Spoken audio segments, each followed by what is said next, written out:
Hey everyone, welcome to the 1804 show, chapter 2. I'm your host, Dollar Will, and this is another episode of 1804 History. So, tonight, I want to talk about the day Richard Pryor set himself on fire. And it's crazy because I always wanted to talk about this eventually and just give you all like a different perspective on this particular incident.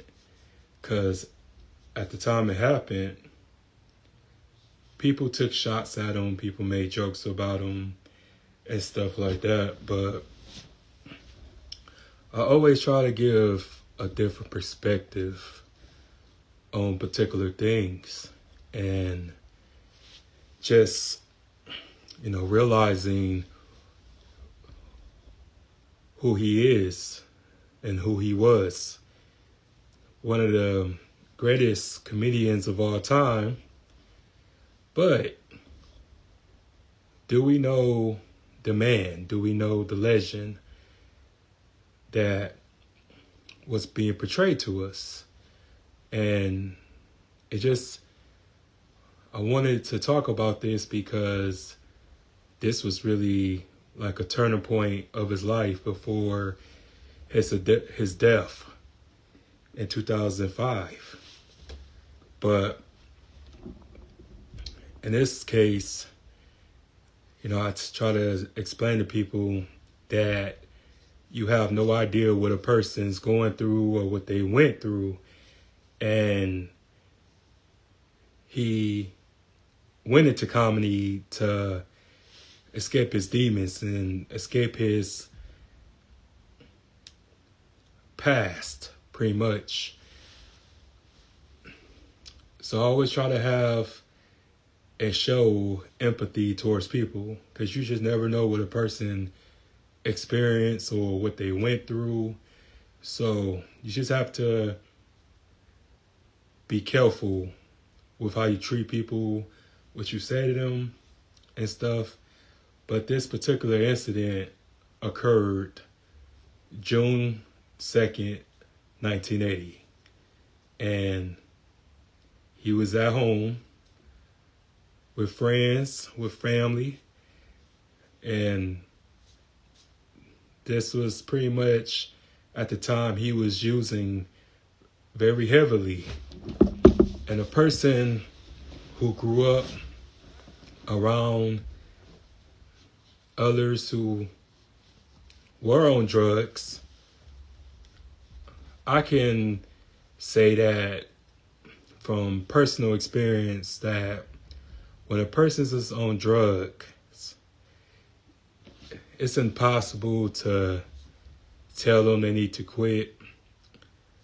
You can't reason with someone who's using,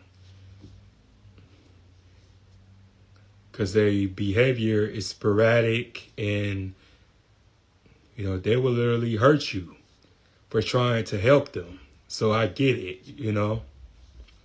But to be honest, to keep it a buck, he was around enablers. He was around people who allowed him to become out of control because he was the one with the money and stuff. So a lot of people, I would say he had more enablers than friends and than loved ones. And they can say that they try to talk to him, they try to reason with him. But at that time, they just would rather allow you to be comfortable so they can get that bag or get whatever they can out of you. So him and his one friend was watching TV, and they saw a monk pour something on himself and set himself on fire. I guess it was a religious practice or whatever. So they were just like watching him, and it was like, wow, he didn't even flinch or whatever. So he's very devoted to his religion. So they both laughed. So his friend got up and went to the kitchen. So after that, it say like 5-10 minutes later, he see Richard running down the hallway. Well, he didn't know it was Richard at the time. He just saw a big ball of fire running into the hallway. And he was like, man, I just moved out the way. Like, I didn't know it was him. So he goes back into the living room to find out to see if this was Richard or not. So he went and was like, oh, snap, that was Richard. So his aunt chased him. So he literally ran 3 miles from his house. He said to a reporter that he didn't want to die sitting down. He said he wanted to just run out.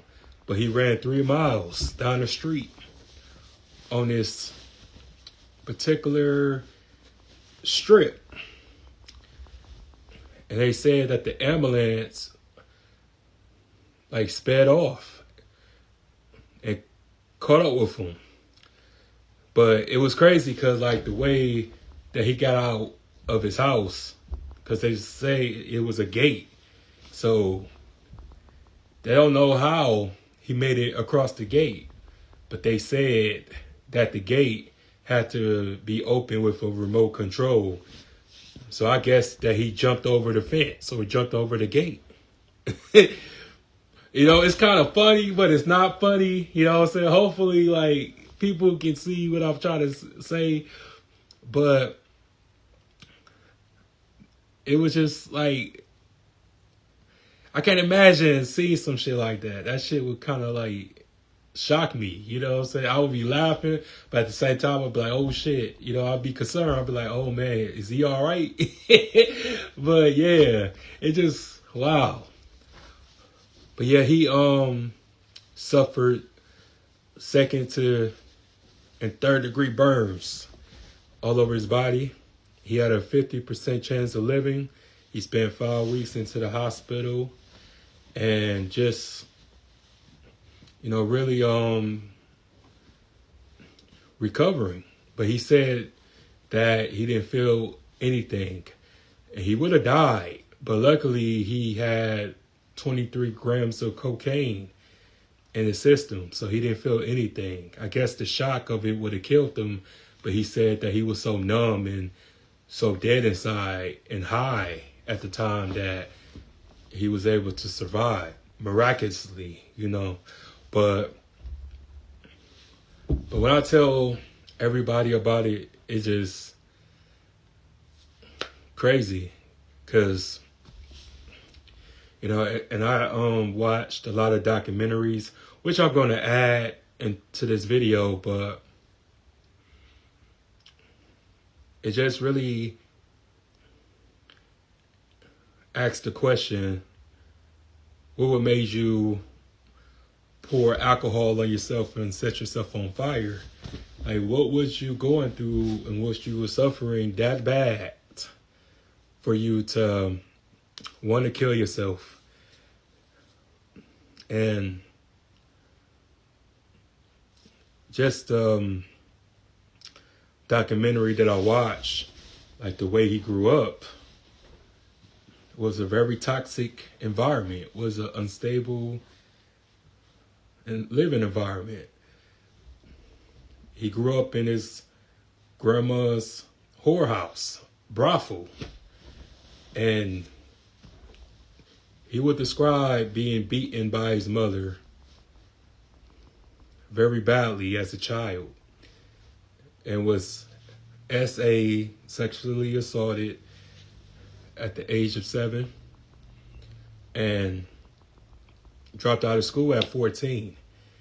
And then he had his first kid at 14. So just stuff like that, you know, you just never know a person's upbringing, a person's origin story, and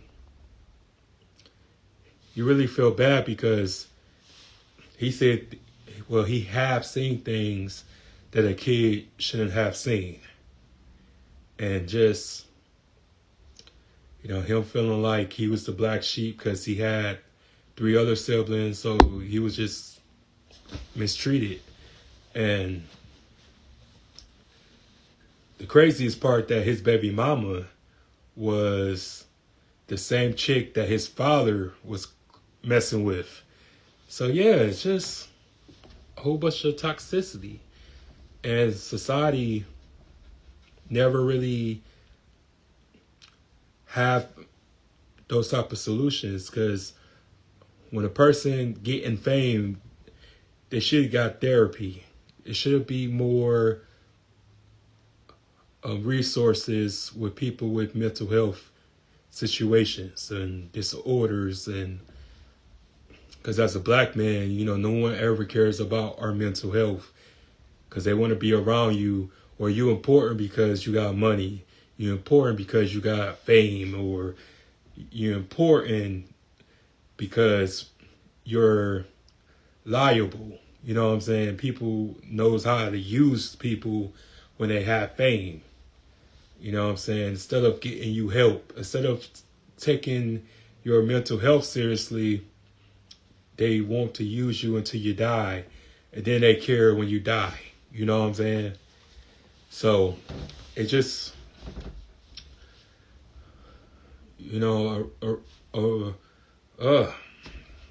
even talk. But this story wild, you know what I'm saying? Because a lot of people don't, or haven't experienced that's kind of when you feel like you're under pressure, your back's against the wall, and you feel hopeless. A lot of people haven't experienced that. And I experienced that. I have hit rock bottom. It was a time where I wanted to do the exact same thing, not set myself on fire, but it was other alternatives, and I can relate to, feeling like I just want to just have this be over. But luckily, it took for him to do that, to see how many people truly cared about him and truly wanted him to get some help and truly wanted him to just have some peace. He said 15,000 letters and gifts were sent all over the world showing their support for him and stuff like that. Like I said, I can't imagine experience that type of pain. And he said that the recovery was more painful than the actual incident.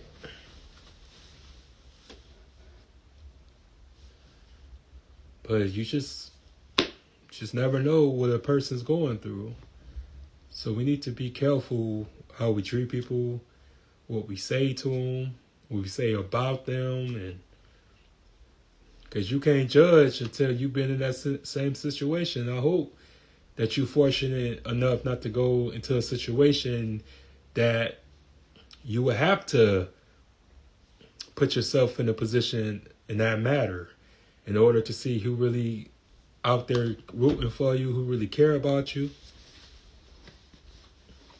and your well-being. So,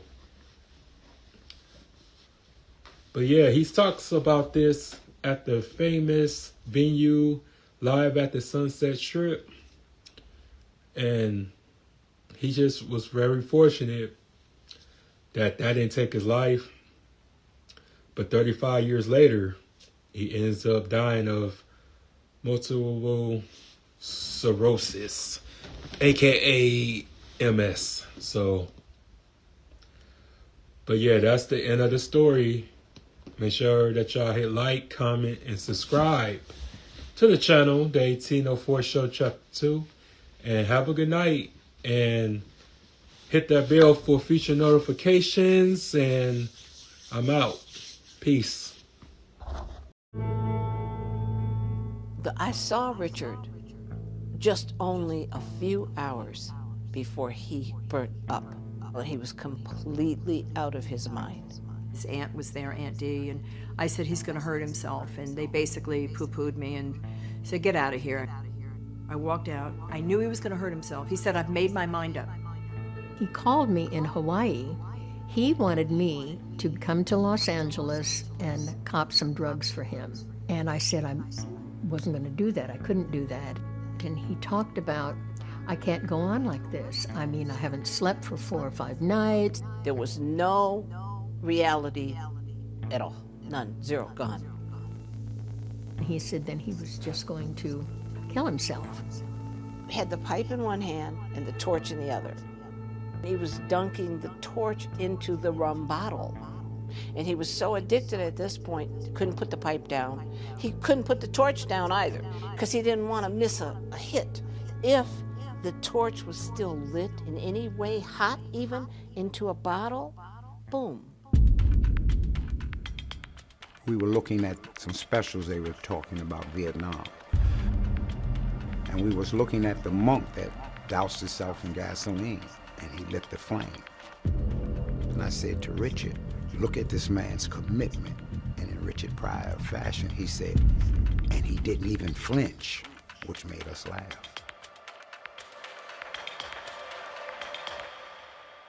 A few hours later, he caught on fire.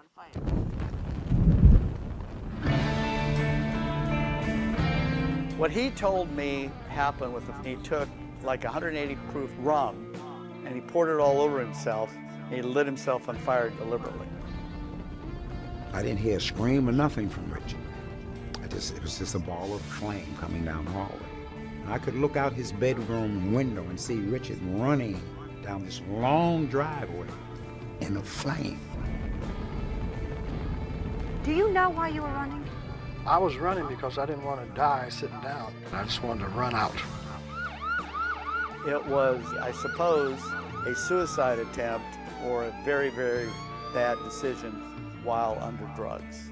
Later on, we found out that the reason it didn't kill him on the spot is because he had like 23 grams of cocaine in every part of his body, so he didn't feel the pain of it.